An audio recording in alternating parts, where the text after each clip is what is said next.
Au niveau de la gestion de vos sites SharePoint, vous avez la possibilité de choisir les propriétaires comme on l'a vu précédemment. Mais vous pouvez le modifier. Si je clique sur ma première collection de sites, je vais choisir en propriétaire quelqu'un d'autre que moi. Donc je suis administrateur général et je vais mettre un autre utilisateur qui est celui-ci. Je valide par OK.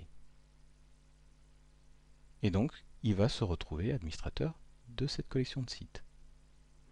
Je peux également acheter de l'espace de stockage supplémentaire auprès de Microsoft, puisque 30 Go, vous le savez très bien, ça se remplit très très rapidement, surtout si on a beaucoup d'utilisateurs, si on utilise beaucoup de fichiers multimédia.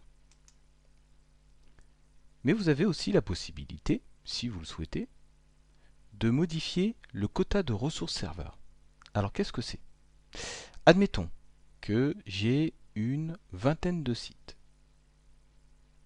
J'ai un site qui prend beaucoup de ressources mémoire et processeur par exemple.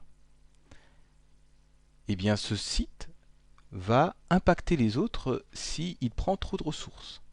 C'est pour ça que je peux allouer moi-même un quota de ressources serveurs. Ce que dit Microsoft, c'est que pour les sites d'équipe, 300, c'est très bien, ça a bien fonctionné. Mais si vous faites autre chose, des choses un peu plus particulières, avec des applications particulières, il faudra peut-être modifier le quota de ressources. Pour modifier ce quota de ressources, vous allez juste sélectionner votre collection de sites. Ensuite, vous allez dans quota de ressources serveurs.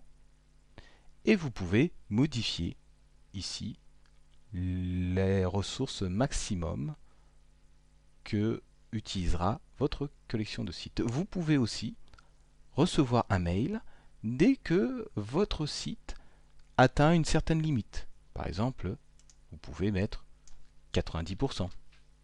Et donc, une fois que cette collection de sites fonctionnera à 90% des 300 que vous avez alloués, vous recevrez un message. Je valide par enregistrer.